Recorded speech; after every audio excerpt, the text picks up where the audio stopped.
Que nós estamos buscando mais autoconhecimento, isso a gente não pode negar.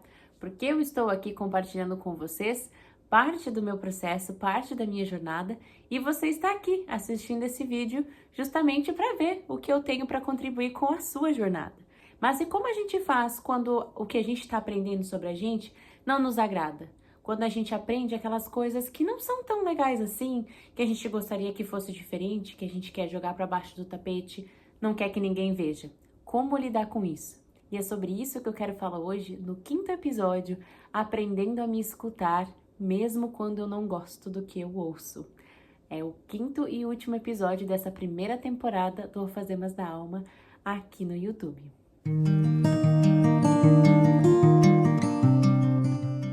Então, quando eu comecei essa minha jornada de autoconhecimento, de me envolver mais com a minha espiritualidade, de querer ter mais leveza e mais fluidez na minha vida, eu, consequentemente, comecei a ver várias coisas que eu não gosto em mim. Vários padrões, vários comportamentos que não são muito legais, que eu não gosto muito. E num primeiro momento, o que eu fazia era, não vou pensar nisso, não vou falar sobre isso, vou realmente varrer isso para debaixo do tapete e torcer para que ninguém esteja vendo. Mas a verdade é que a gente não consegue fazer isso. A verdade é que a verdade vem à tona, né? A gente é o que a gente é e a gente pode sim fazer muitas modificações, a gente pode sim olhar pra gente e mudar muitos desses padrões. Mas tem coisas que são da nossa essência e que a gente vai precisar lidar com elas para sempre. A gente pode aliviar aqui, aliviar ali, se vigiar, mas tem coisas que são nossas e que é mais fácil a gente aprender a lidar do que a gente lutar contra. E foi assim para mim em muitas coisas, muitas coisas. Em muitos momentos eu achei que eu estava conseguindo disfarçar, mas a verdade é que as pessoas ao meu redor, as pessoas que convivem comigo, elas veem. E como dói quando alguém que a gente ama ou que a gente respeita olha pra gente e justamente cutuca na ferida, naquele padrão, naquele comportamento que a gente não gosta. Quando a pessoa olha pra gente e fala assim, mas tu age dessa forma. E aí a gente pensa, caramba, eu achei que eu tava conseguindo esconder isso. Mas na verdade não, porque isso faz parte da minha essência. E eu sempre fui uma pessoa muito rígida, uma pessoa que gosta de ter rotina, que gosta de padrões, que gosta das coisas minuciosamente organizadas, né? Uma pessoa perfeccionista, que eu não posso dizer que eu vou simplesmente conseguir consumir com ele, mas é suavizar, é entender quais os momentos em que ele precisa realmente vir à tona, quais momentos que realmente fazem sentido, que trazer esse perfeccionismo, essa rotina, como eu posso utilizar isso ao meu favor, ao invés de simplesmente ficar lutando para que ele não exista, que ele não venha, e toda vez que ele vir, eu me frustrar, toda vez que alguém apontar para mim e dizer, mas tu é muito perfeccionista, isso me doer de uma forma intensa que talvez vá me magoar, podendo até quebrar alguma amizade ou alguma relação com alguém.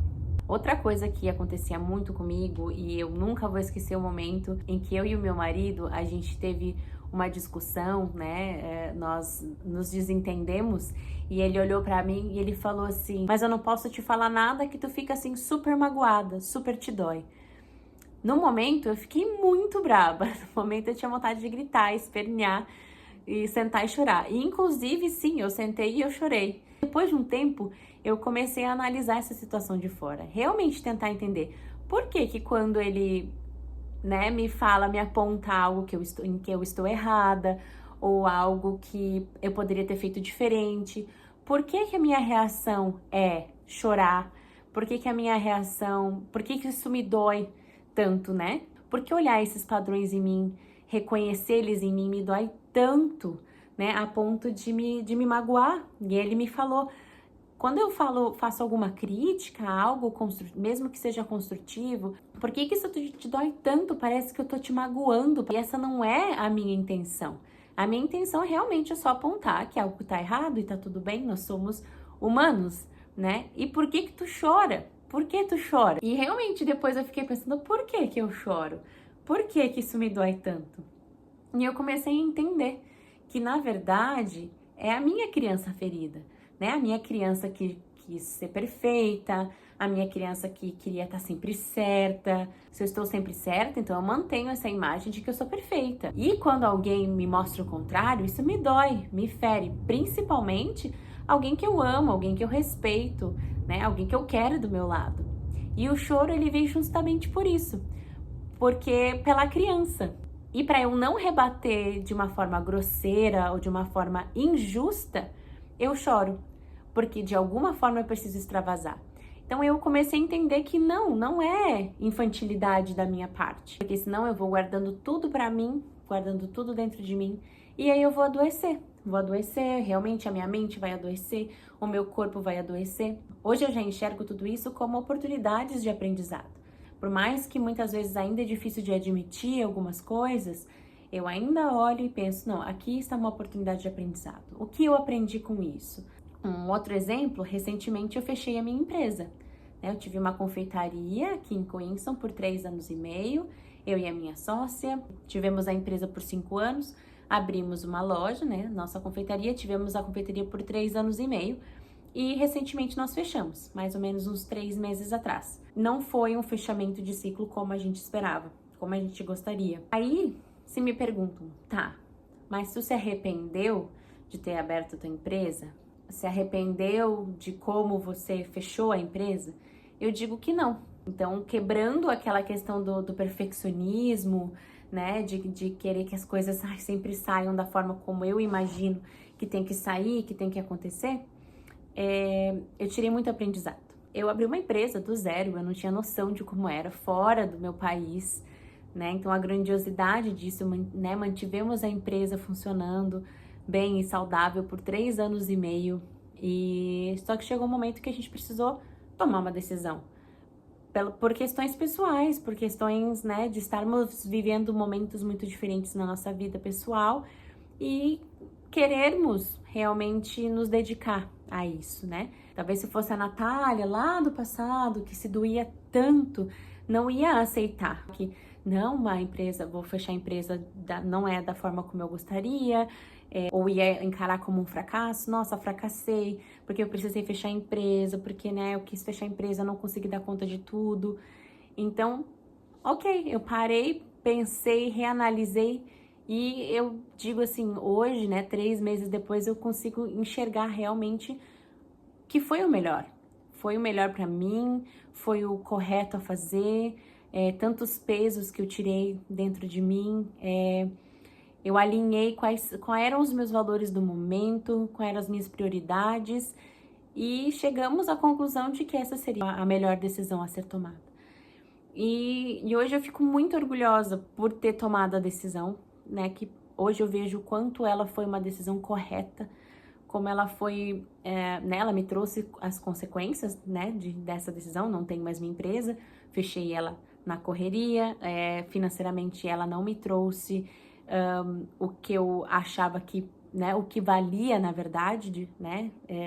Valeria muito mais do que o que a gente conseguiu retirar, mas o aprendizado tá sempre lá, né? O aprendizado eu vou levar para sempre comigo, o que me traz força, muita força, para em algum outro momento fazer alguma outra coisa, né? Abrir alguma outra empresa que seja, ou mesmo me trouxe muitos recursos para aprender a transitar pela vida de uma forma mais inteligente, mais descontraída. Então, olhar para mim e entender que eu não sou perfeita, né? E ouvir essas vozes que ficam falando, nossa, mas olha só, tu não é perfeita, tá vendo?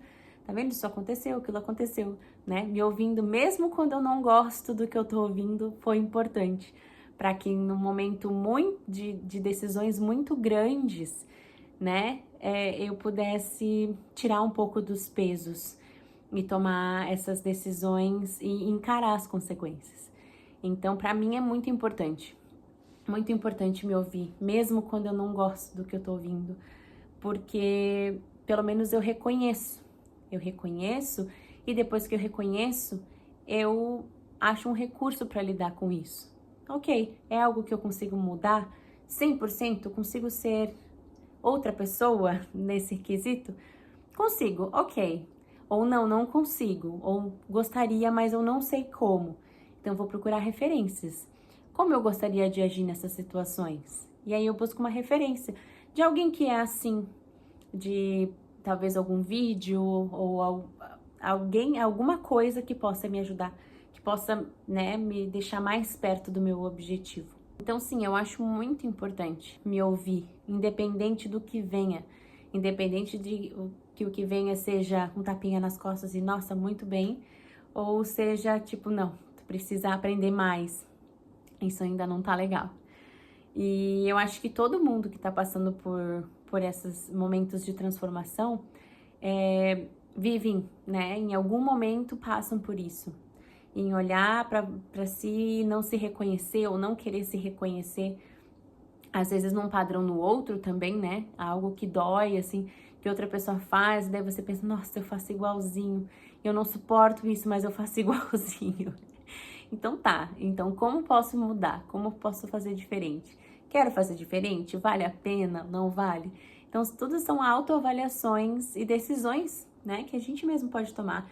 E que bom que é a gente que pode tomar, que ninguém precisa ficar decidindo por nós, ninguém precisa ficar nos ditando, nos dizendo o que fazer, como fazer. A gente tem autonomia total de seguir com o nosso caminho, né, agindo da forma como a gente acha que é a mais autêntica possível.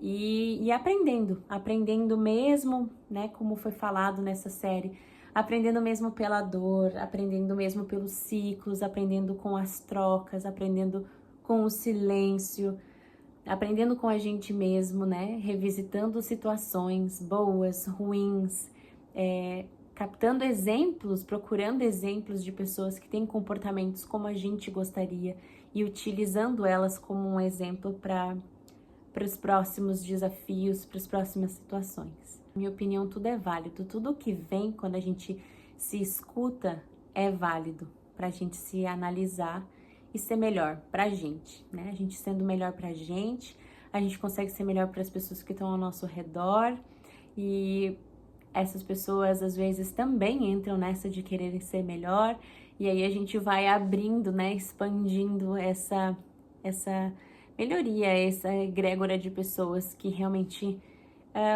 querem ser diferente, né, querem evoluir, tem esse sentimento e como passar isso para adiante, né? Então eu agradeço muito, muito por terem me ouvido até aqui. Tá sendo muito gostoso, né? Confesso assim que para gravar esses últimos 2 vídeos me levou mais tempo, porque eu, né, tô vivendo vários processos internos também de transformação, mas eu tô muito feliz, né, com os meus processos, com as minhas autoavaliações e não para, né? Esse processo de autoconhecimento, ele não para. E as trocas não param, para mim é importante. E eu já vou gravar a próxima série, então eu espero que vocês tenham curtido essa primeira temporada até agora. Eu vou gravar a segunda temporada, já tenho algumas ideias em mente. E a mensagem que eu queria passar era essa, né? A gente sempre se vigiando, sempre trocando e sempre evoluindo. Espero que vocês tenham aproveitado, né, tirado um bom proveito do que eu trouxe aqui e de todas as trocas que a gente pode fazer. Para mim é muito importante, tá bom? Obrigada, um beijo e até a próxima.